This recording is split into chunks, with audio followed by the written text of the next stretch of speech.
Hello there, my beautiful, beautiful rejects. How are you all doing today? I hope you are doing fantastic. I hope you've been rejected. I hope you are feeling fantastic about it.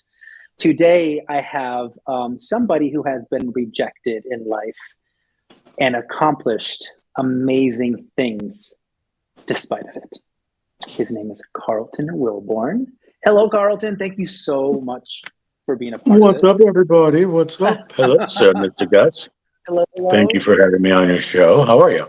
I am wonderful. I am truly honored to have you as a part of this. You are a living legend in my eyes. You know, if Thank you. for people that know me and don't know me, I started dancing professionally when I was 9 years old. So dance was a big part of my life, and I'm very much aware of my forefathers, so to speak, the ones before me that set the way, that Damn. made it all Sorry, possible. I'm sorry. I'm sorry. You know, I didn't mean to call you an ancient apocalypse. I was just saying. I didn't mean for it to slip out of my mouth. I mean, I thought it, but Right, it just happened. It's a problem. I'm working on it. I don't know if I'll ever fix it.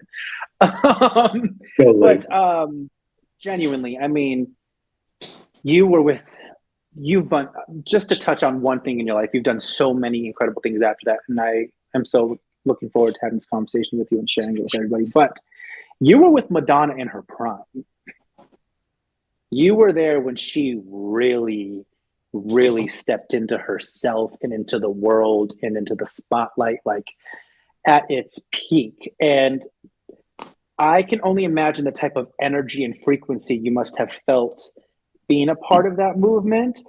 Probably, if I mean, speak for myself, me being a part of people's careers like that, pop stars, you don't feel it in that moment, at least with an awareness. But when you step back and you look at that and be like, oh shit, wow. I mean, wow, it's a little bit of a out of body experience. For sure. I mean, there's a little bit of both, or at least there was for me, If you're hearing scratching in the background, that's Sugar's having her way. Sugar. She's doing her thing. Y'all, I have a little puppy. She's a year and 2 months old now, and she's a cutie pie, and that's the tap, tap, tapping you hear in the background. Runs in the family. But It runs in the family, the dancing. right, exactly. But I mean, I have to say, continuously, I was reminded of the scale of it from the moment that, so for the moment of the first piece that you're in, if you start one of the numbers, there is just a soaring from the audience. Like I shared, I mean, like when we did the Blind Ambition tour, I'm literally the first person that enters stage from stage left. I come up left, up stage, underneath the scaffolding, and then I come down to the center, and then the other guys come out and let me do all this thing. But the music was, because they have one thing that starts when the craning of the stuff starts. That's one level of roar.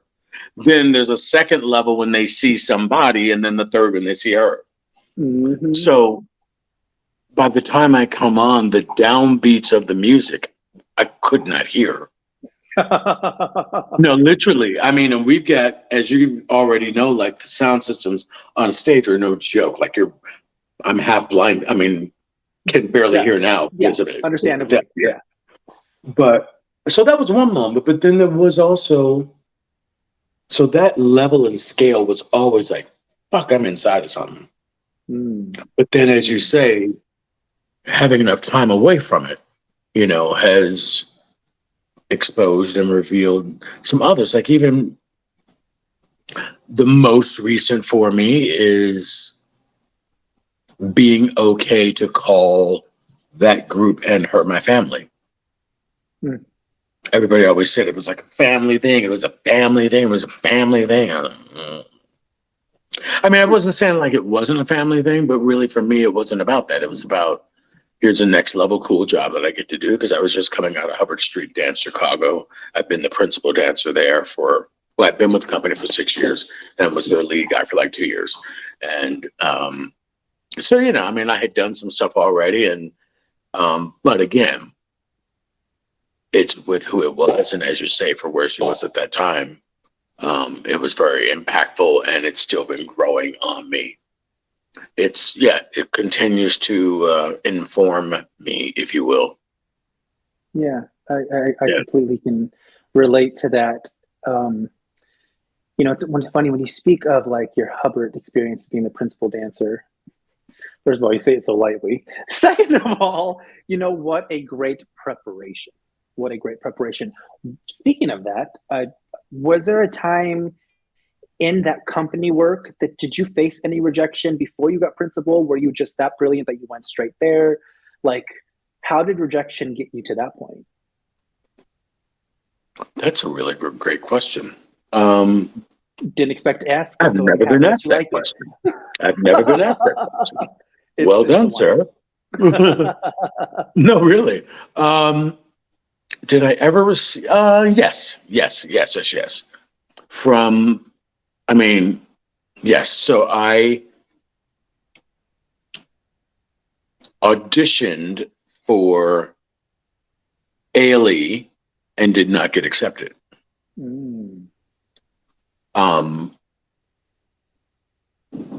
So that was, I auditioned for Twyla and did not get accepted, but my mouth cut that off. So I said some like very Carlton-ness thing, like, and those moments when you do some shit and then you can like feel the energy shift. Yep. Yeah. I've done a dab. I had a moment like that. Not unintentionally. She had flown me to New York because she had already said some things on Hubbard Street, right? And so that's how she got wind of me. And then she flew me to New York to workshop just with her for a day.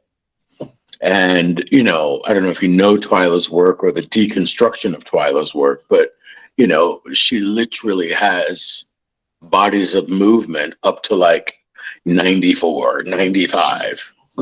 Like 5, 6, 7, 8, 94, 95, reverse. Oh no, she's quite genius, profoundly, really, because she'll give you like movements of from 1 to 30. Let me see that, and then do backwards 40 to 65. I'm already lost. It's a brain fuck, but it's why her stuff looks so different. So amazing. Yeah. And so iconic. So anyway, so those are the two that I remember when I was rejected. Thank you for bringing all that up, dude. You're welcome. That's what I do here. Fucking fuck, man. The more tears, the better. Thank you. Fuck. I just meditated on that, dude. Yeah, you just healed yourself from it. My bad. It's usually how it works. My timing is usually impeccable. Rejected. Come. Well, obviously that worked. It worked. It worked. Yeah, it turned out the way it did. Actually, and it's been great. Thinking about that, was there, while you're in this space of the past and entrenched in it right now, were there any moments that stuck out to you from those pieces of those puzzles that benefited you to really being ready for Madonna? And for Hubbard? You're an artist. You're consciously always aware of the growth that is happening and what needs to happen to get to the next space. Some of it is self-induced. Some of it is actually necessary in the craft, right? Does anything pop up in your mind in that retrospect? I feel like I needed to perfect this before I got Hubbard, or when I was there, I realized this was a little off. Yeah, sure. Look, all of them completely have been a building block on each other. All of it is. Even to current day, right? So when I was in high school, to my high school, there was a dance troupe called Guys and Dolls. And it was a dance company that traveled around the city, and we did citywide dance competitions. And I became the new guy in Guys and Dolls. And we won 3 in a row. So that got me at 17, 18, groomed at performing at that level. But let's back all the way up to being 13. My brother Bobby somehow got us this job, Saturday afternoon job. So in Chicago, back in the day, there was a nightclub called Dingbats. And on Saturday afternoons, they would host bar mitzvahs. And my brother Bobby got us a job performing for bar mitzvahs. Yeah, so to your point, that gave me the confidence to audition for a magnet school's dance program at the level that Whitney Young was and still is in the nation. You know, at the time it was third top school in America. So, and then, you know, performing with them gave me the legs to then go and do other things. And, you know, I left Hubbard. I went to Australia, worked with the Sydney Dance Company, workshopping with them. That was amazing. Waiting for a contract took too long, came back. That informed me for how to speak to Lou about my new contract at Hubbard Street. So, you know, there's been, but, you know, but to your main point, I've not had a lot of rejection. I would say that the rejection moments that I've had have been minimal, yet powerful and big. Did you face any adversity when you realized that dance was what you wanted to do? It's what you're passionate about. It's what you're great at. You were supported. No rejection from that, from family, No, I didn't. friends. I didn't. No. That's awesome. I mean, I think, you know, but mainly again, I was known as a child performer since I was 13, you know, so me going into another thing, there was a certain degree of community that I was going to be connected to that, you know, had extensions of it that understood our world to some degree. So yeah, coming up, I didn't ever experience that. Speaking of the world, like back then, a couple of years ago, how was the state of the world in the sense of even as dance being a career, being something that a man could, you know, put their time, their energy into, and a lifetime into? Yeah, I mean, I would say when I started, you know, again, as early as I was there was not a steady way that you could maintain yourself and have a very comfortable lifestyle. But by the time I moved out here, meaning here in Hollywood, which is where I live now, in June of '89, 34 years ago today, Mr. Gus. That's amazing. I moved here 34 years ago today. But by the time I landed here in '89, there was a way. And there was a way for me and men, my height and my size, and men that dance like men, you know, like all that was available then. Like everybody's like money gig was industrials. So like all the sports brands, Nike, Adidas, Reebok, whoever else would do modeling dance shows. Mm-hmm. And it was a touring gig for most of them, you know, seasonal at least, but the money was good and it could hold you. So that was like bread and butter. So at that point, but when I was younger, there really wasn't a way. It was just, I mean, it wasn't an expanded way, you know, there was sort of like a niche way that you could do it. But I never got any grief about that. Was doing those things with you as a child. I don't know if we crossed paths, but I started in '91, 32 years ago. And that was a part of my consistent gig in my childhood too, were the industrials for Reebok and for Totally, you know, rollerblade and just all that stuff. Yeah. I don't think we ever crossed paths. I think we both would have some I thing about so. it. I don't think so. Yeah, it's just it's such a beautiful thing too. Most of the people I have on here is like we've crossed paths unconsciously or consciously at so many points in our life. It just really shows you how small the entertainment industry is. You know, it really, and the world truly at large. Totally. It's a really small place. Totally. But that's beautiful that you didn't feel or remember or like have any kind of rejection to even like put you into this path. So I mean, if you're talking, I mean, look, I mean, when I think about, you know, when you asked me to do this, I thought it was a rich conversation to have, because I think that, at least for me, the areas of rejection have been in various pockets of my life, you know. Right. So there's been some was there for my dance world. There was some that was there for my acting world. And then more importantly than that, was the rejection that I gave myself. Mm-hmm. That's the stuff You I know, love. Tell me more about it. Cool. You are an amazing human being. You are, people that are going to listen to this are going to be truly gifted with what you have to offer, the words that you speak. So please. Yeah, please I just looked at, I mean, how many times did I cut me off after I had a thought or had a plan or had a moment of confidence and said I was going to, but backpedaled and flinched and said I was less than. And that's a version for me of rejecting me.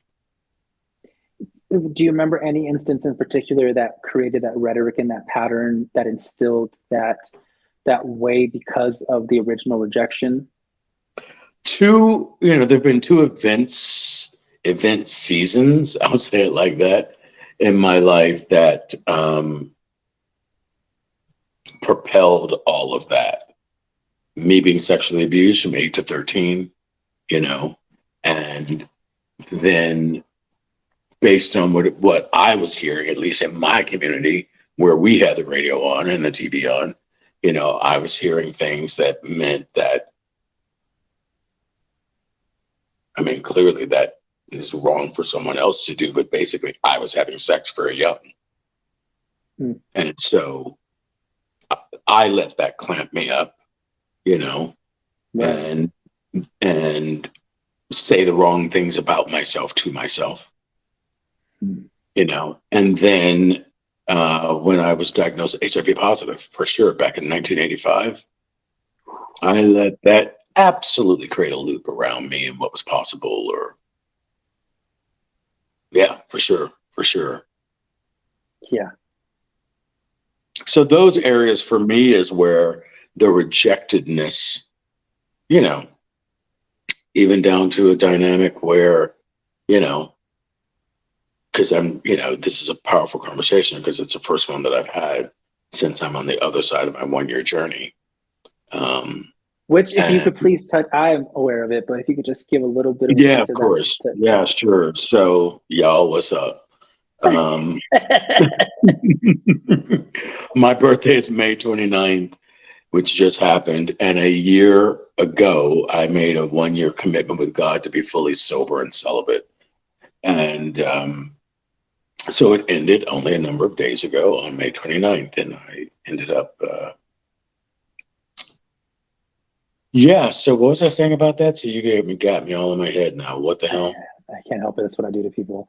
You were talking about how that's impacted you to your awareness of self and getting in your own way. But essentially, I mean, and so like in that process, year was a reset for you, though. You this last year, you reset.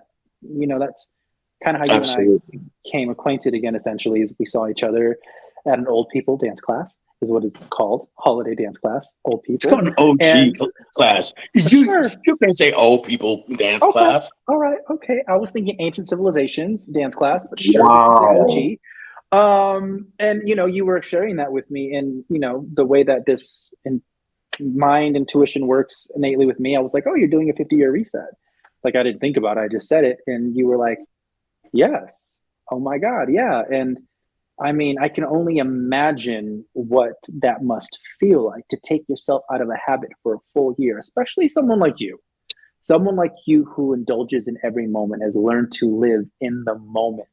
I mean, think about wrapping your head around each moment for a year long. That is essentially kind of a lifetime for most. I don't know if it's quite a lifetime, but it's a long time. And like you say, for somebody like me, I mean, I'm a very sexual man. I, like to be a bit of a bad boy and do things and this and that and the other. And so for some people doing this kind of thing, it might be, an easy cakewalk for them, more so because they're not drawn to the friskier side of life. I am. What was that, sir?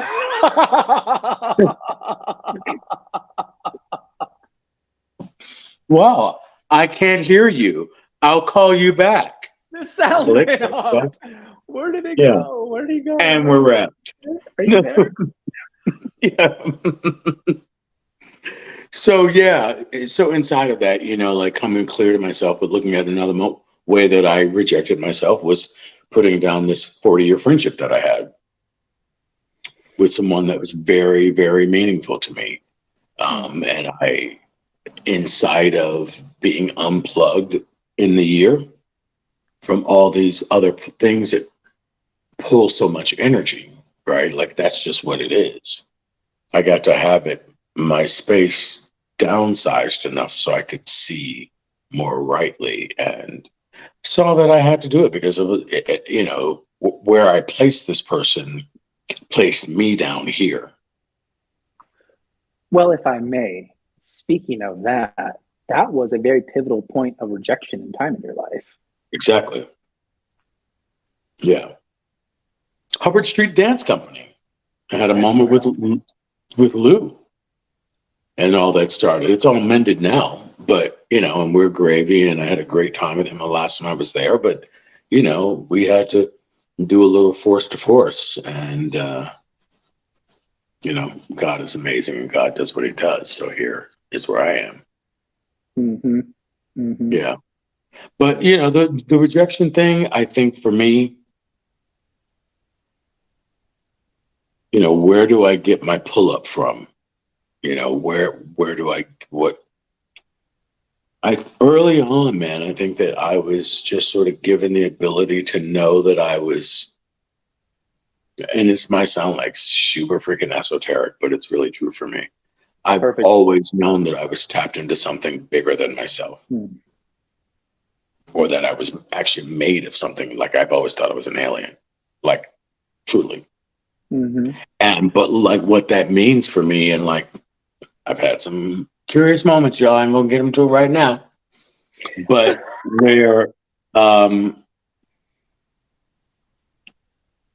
know that my thoughts are mine, and sometimes they're not shared by a lot of other people. I don't need them to be, but I know that I have special ways of seeing things, and so I stay committed to that. And sometimes that opens doors, and sometimes it doesn't. It opens the right doors. It always does. The right ones. The right ones. Yeah. To be courageous enough to live authentically in that space of who you are and what creates you, and to have that awareness to really be solid in that, you can really trust in that process of knowing that if you walk through that door, it was because it was meant for you. If that door shuts or it reroutes you, you can be truly genuinely confident in that was exactly how it's supposed to be for you. And when you have that level of awareness, it really helps, especially with people like us in the industry, to be okay with the no's that we get consistently, aka rejection, right?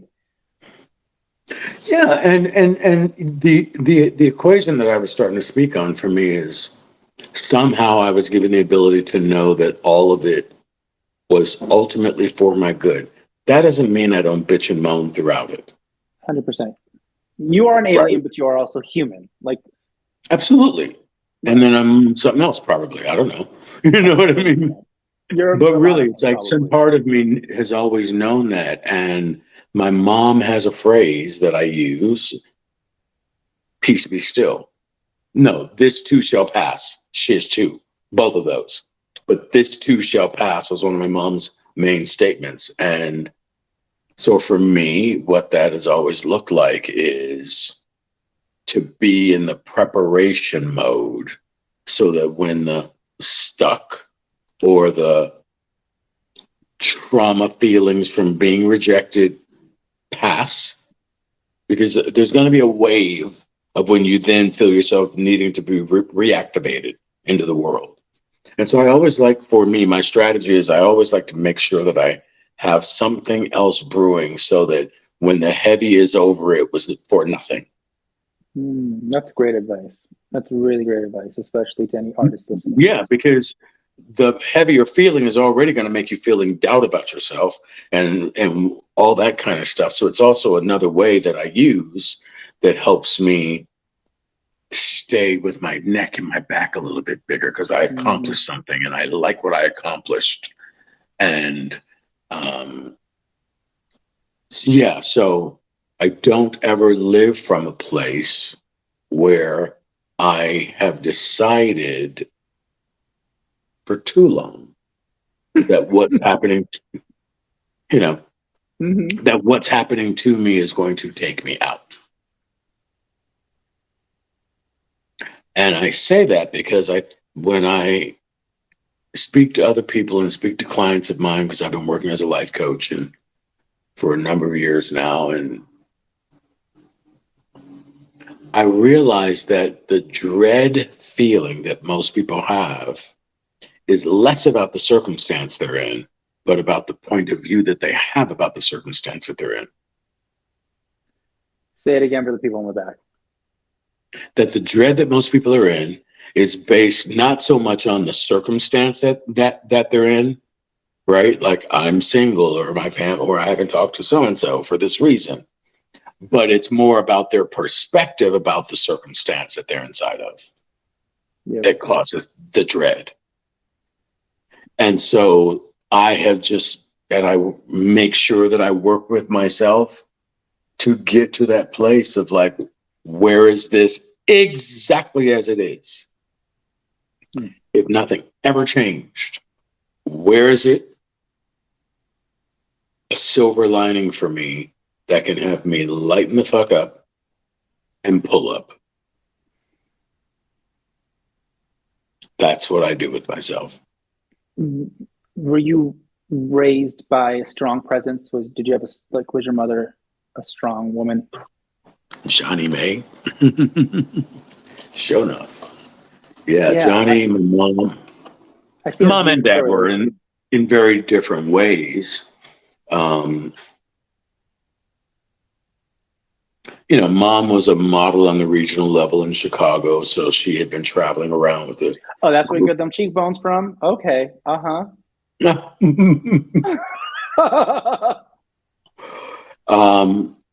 And she also sang and did some of that. And I never saw a lot of it, but I experienced a couple of moments that were just like clearly she was a force. So she was used to being very, like all that. And my dad was also, and is still a force in a very quiet Southern way, but still, that dude, his name is Augustus Sr.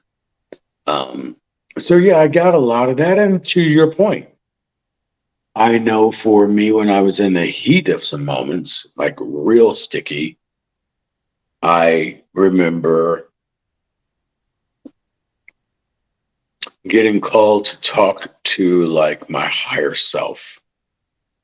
But more so than that, it was really about like my ancestors and the people that already made it through some shit. Like really, it's funny because my album is back up and I've been talking to someone about that and trying to get the show going further than where I have it. And so I was doing a re-listen to the music the last couple of days and like really into it. I haven't heard the whole album for a long time. And there's one particular section that speaks to this, and it just was like, wow, this is such a powerful theme, and for like how my journey has been. So yeah, I mean, I don't know. I just think that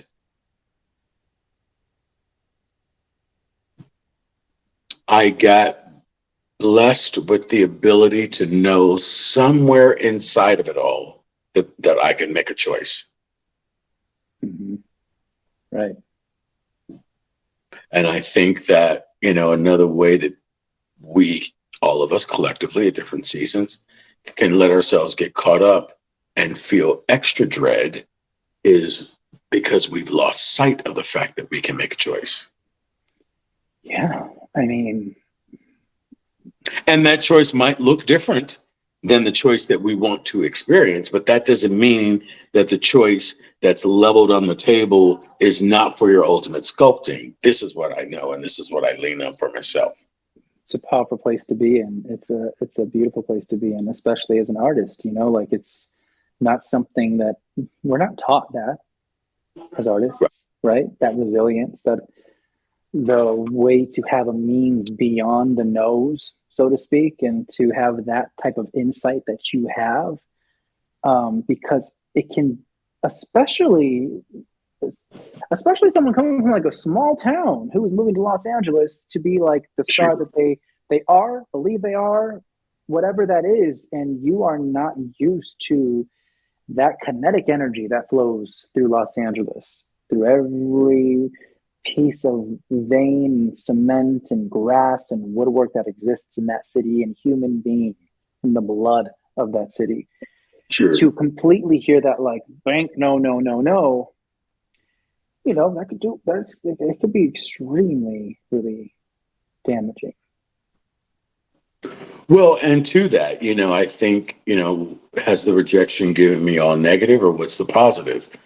I was having a conversation with a young Latina. She just graduated from college and she and some girlfriends were going out and we were having a conversation and she was talking about, she didn't come from a lot of money, but because she knew her culture and because her culture had been through things, she was privileged because she knew how to ride through that and overcome it. And I was like, Yeah, I love that. some of these young ones So the really are. rejection has also made me privileged. Absolutely, I love that. Yes, it does. Absolutely. Because It it's really is a something to privilege be to get said that for culture. riding the wave in Sharkland. Well, it's a privilege to put yourself out there and say, to the shark, hello, you gonna eat me? And the shark to say no, but you're like, that's okay. That is Yeah. okay. At least I put myself into that water.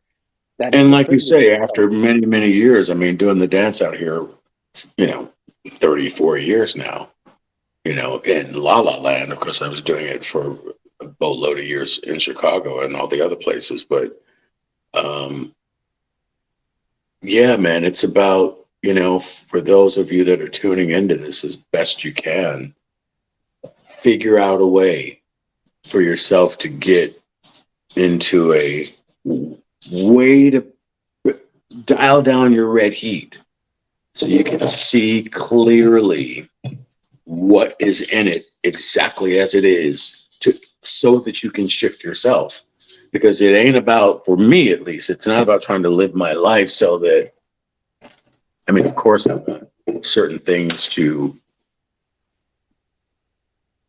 always be flowing, but I also want to know that and if it ain't, I don't want to know about me that I'm not broken, that I'm not broken in spirit, that I'm not broken in fun, that I'm not broken in optimism. And so Especially when you that's have a that level of awareness. hmm? Especially when you have that level of awareness. Like it's that beautiful blessing, but it can sometimes be a little, a little harder because when you have risen above it so much, you're like, well, how can I get higher from here? Oh, I can fall a lot further, but that means I can fly higher. And that roller coaster, that stomach drop, that adrenaline, that life lifting moment can, it can be an arduous dance for many if they don't find that center. So if you are having a problem with any of this, make sure that you do reach out to Mr. Carlton if you are hearing his voice and it is speaking to you for some help, because he has been doing life coaching for a very long time now. Yeah. You know, And another thing that I know that I have been able to lean on that gets me through the moments of rejection and overcoming it and all that we can turn that into is opening up to the other parts of me that are of value, right? Because I think that we get triggered into upset if we place. It's not to say that you don't ride hard to get a certain lane up and running well, but everybody is made of more. And I think that sometimes we get so attached to where the initial raw comes from that we can't be vulnerable enough to be directed into a new direction.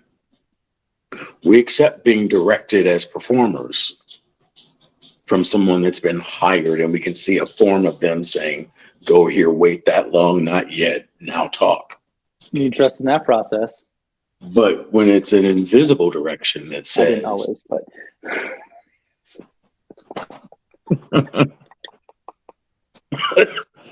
That part. That part. But you know what I mean? It's like, but when it comes to like being directed in your life, we want to give all this like, whoa, wait a minute, but I want, ain't nobody asked you what you want. It said go over there. It said wait. It said wait 8 months. Figure out some other part of you that's mighty, that you haven't given voice to, that lives quietly in you as a desire, and bring it to life as you're in the waiting game. It will stir you anyway. Right. And again, have you going through life with your backup, which is going to keep you in more positive, which is going to allow more things to come to you because you're going to be grateful. That whole gratitude thing, I believe is the key to life. I've been saying it for a while now because it makes me feel better. But, you know, I really do believe that the highest frequency in this plane, this universe, this dimension, whatever you want to call it, you know, a lot of people say it's love. And I understand that. But there's something about gratitude that kind of just takes it a step beyond that. It's that appreciation you can have for even love. I believe it's the highest vibrating frequency that we can connect to as humans. I think gratitude and love are definitely boom, boom, boom. Yeah. Right. Yeah. It's a valuing something, right? And so again, to my process, you know, especially for adults, like we're all grown adults now, right? You know, I just turned 21, so I'm officially an adult. Yeah. That's right. That's right. Yeah. You look amazing for 21. Thank you.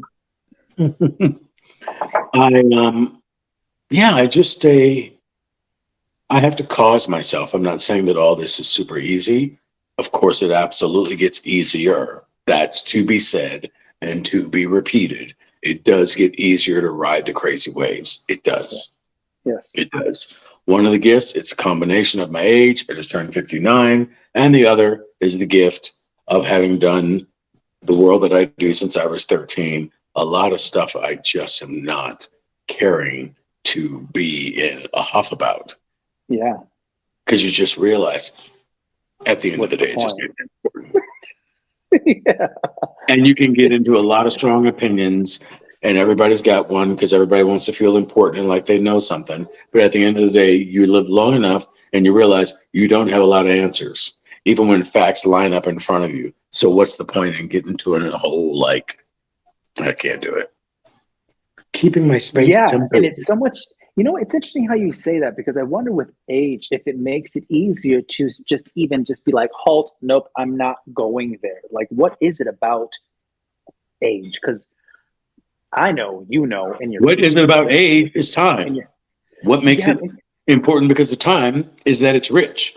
What makes it important because of age is you've got enough time to go, I ain't got to explain myself. I've been here for this much years. Figure it out. Well, what's my problem? Because I've been doing that since I was 8 years old. But you're only 21, darling. So, as you said, you're only 21. So that's true. It's still like I'm still like right there. You get 30 years to catch up. Prime, you know, you get 30 to catch up. But you know, yes, I have all the time in the world. There really is something. There's something about age. I touched on it with another one that I did. It's just, you know, when you hit 40, something just shifts, and it's that perspective of it, and it's so much easier, especially for us artists, not to go down that whirlwind of all. You know, our minds are open. What people don't realize, if you're not an artist, you know, that the mind is open. It's open to a lot of things, and it's open to a lot of things that don't belong to you, that you end up taking on, especially when someone says no to you and you are rejected. Sugars. It's beautiful when you can. Sugar is agreeing. She's like, I know, right? You know, it's beautiful when you can come to that place where you can just have it's time, it's age. You just are able to observe in a different space. And I dare say it's because you've been courageous enough to get to this point as it is. Well, and let me say, you know, it's also the first season in my life, real talk, where I've been able to. So this is all fake. So this is all just was fake before this moment right here. I'm sorry. I just got inspired by sibling rivalry. The Monet and Bob that do their podcast. Oh, right. Now I can hear you. Okay. I can hear you now. Yeah, exactly. I can hear you now. Sorry. Mm-hmm. I don't know what you said. Anyway, you know. Yeah. But yeah, man, it's for me, it's about I was starting to say us being grown, remembering what I'm made of. Mm-hmm. And how that fits is everybody that's tuning into this, most of you, I assume, are grown folks. So you've been through some experiences already that have challenged you and made you feel like you couldn't, and you did. And you've been an accomplisher in this way and that way already. Even for the community that you're in, the family that you come from, the friends that you come from, somewhere else, you've already been proven at least 6 times. At least. And that's being unaware. There's at least 6 being unaware. Right. And so for me, I make myself, in the midst of feeling less than, I make myself pull up where I've already been an achiever and where I've already accomplished, so I can get quicker back on my feet inside myself, and then make phone calls, send an email, but I got to get back into where's my strength and what's that based on? Oh, okay, I already came over that. I already dealt with those people that I thought didn't something, and then it showed up in my favor. Okay, I got it. Okay, I got 3. Here we go. Mm-hmm. Literally, sometimes it's like basic shit. Usually is back to basics at the end of the day. It usually always is back to basics at the end of the day. It just gets complicated through so many years and so many circumstances that it's hard to even see the basic flat line of things, to find that middle ground that exists between the duality of the extremes. Yeah. So I'm grateful. The most that I can say to rejection now, for where I'm at today. I mean, if you can't tell, he's in an incredible place right now. Like, seriously, to just even see you, and you are literally the epitome, the epitome of that, that energy. So I didn't mean to interrupt you, but just the way you say it, even, it's like, thank you. Just there. You were like, I am a reject and I am proud. Yeah, seriously, because because I really have also looked at, and this really helps me through it, to call me different. I don't know.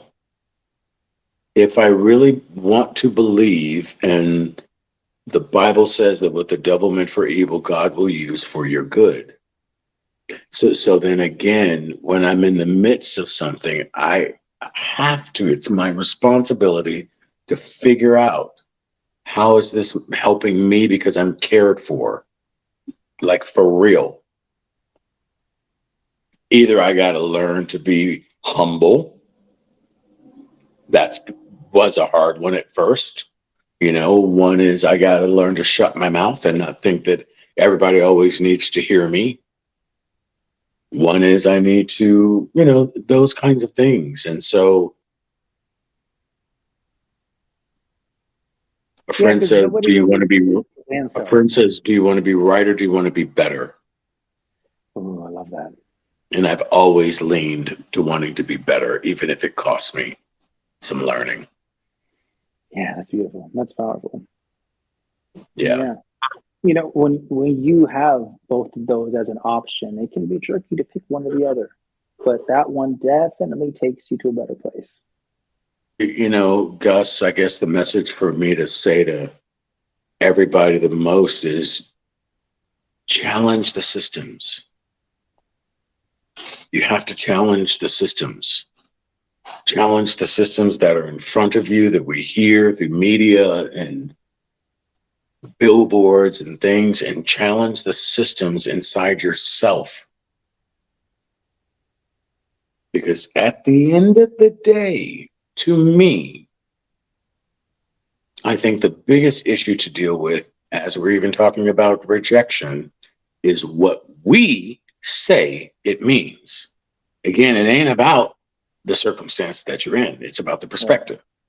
Yep. And the perspective about I've been rejected,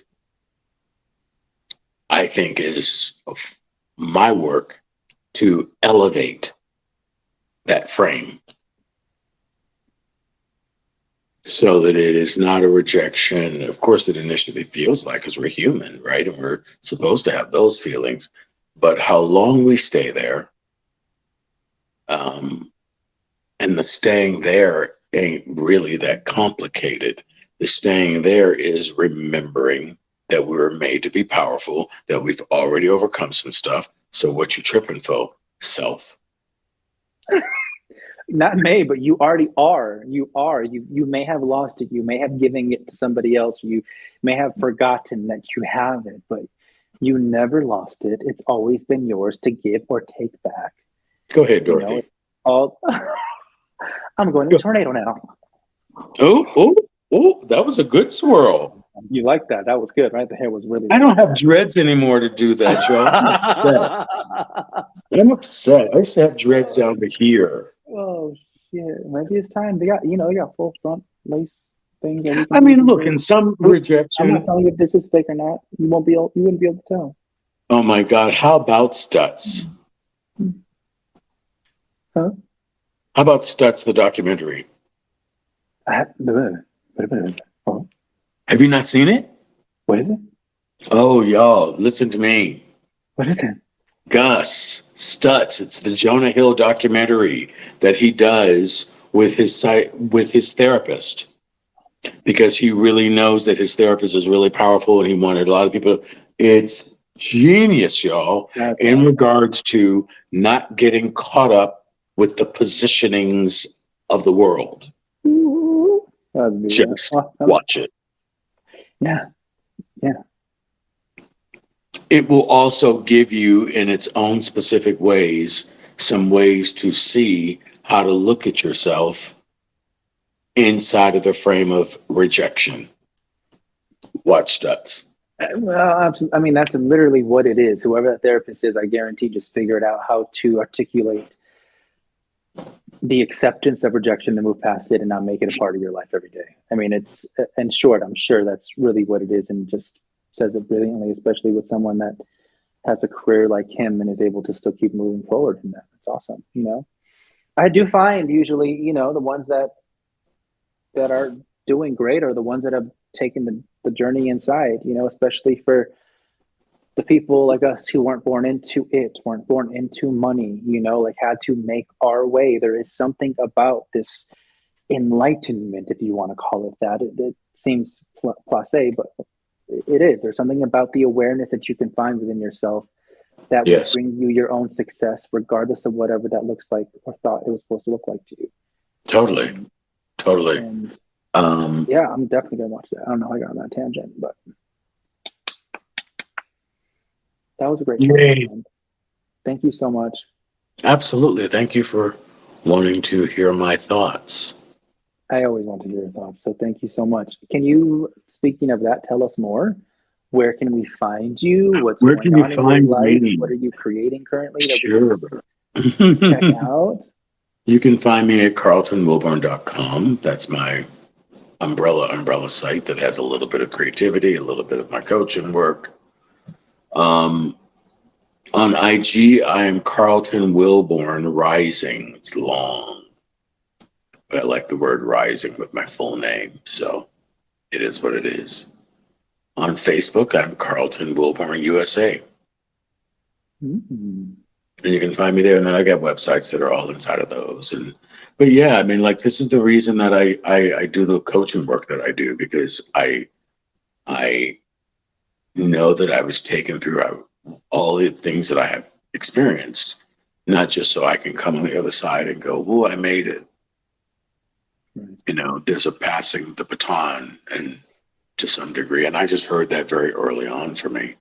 And so I know some ways that I have, again, been taken through life with being abused as a kid.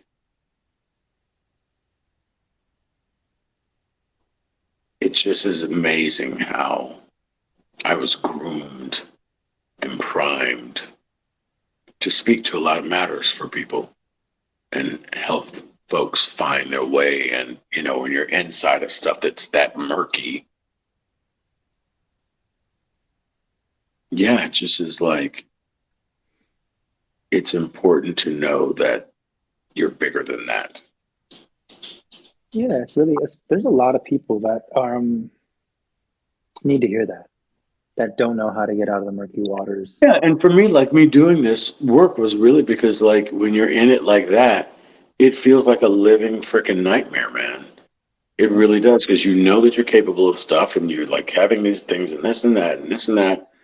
And I don't wish that on anybody. So I really started my entire coaching work because I don't want anybody to feel as locked up and frozen, or at least for not as long as I was in certain areas. And so here we are, you know, coming outside of this year, you know, to wrap this up, has just been the most phenomenal thing I could have done for myself, to prove to myself what I'm made of on some new levels. That's always what my work is about.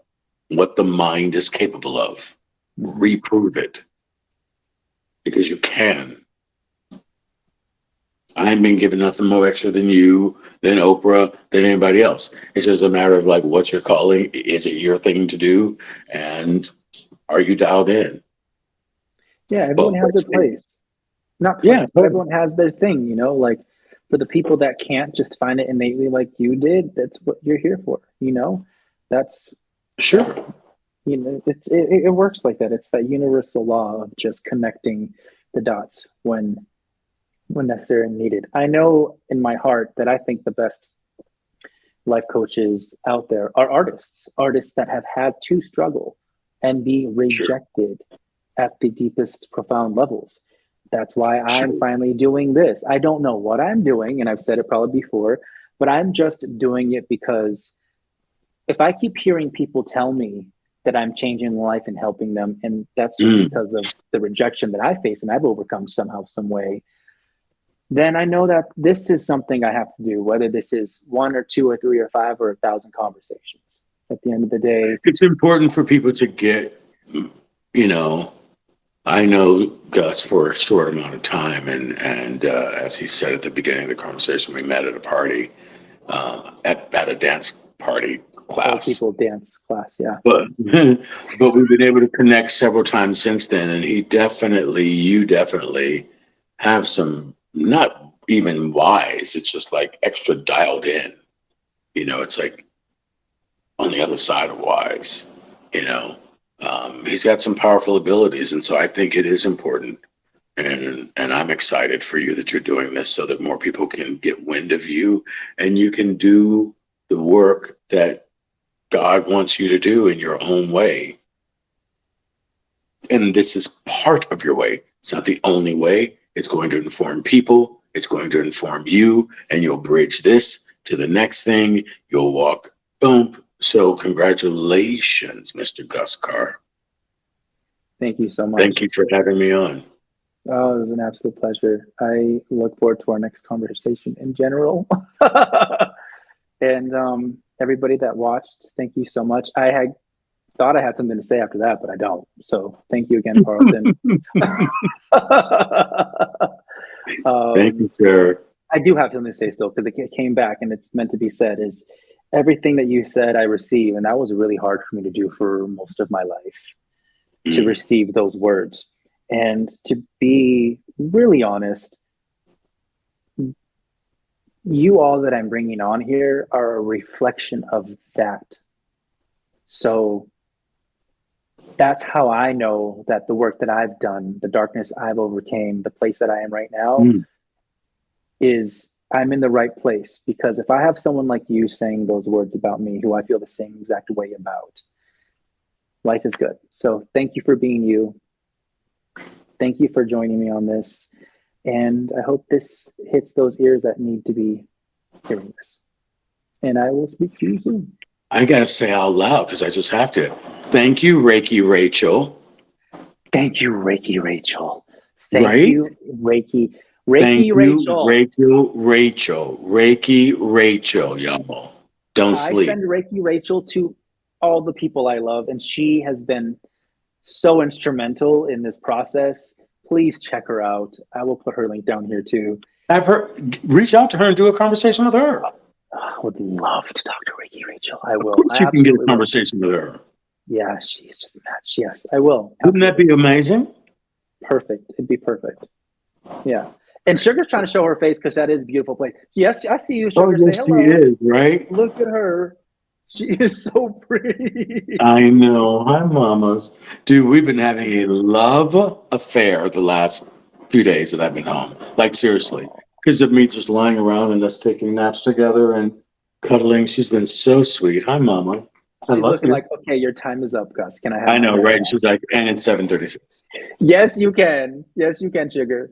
Thanks for showing your beautiful little face and that energy you have. She does have sage energy. She is like an oracle of some sort. That is for sure.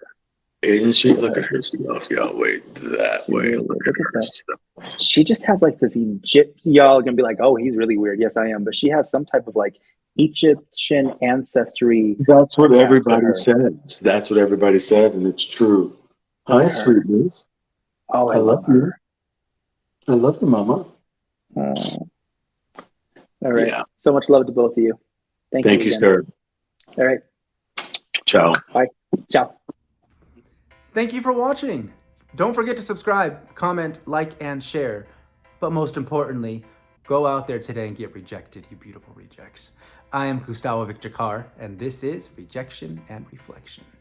Until next time.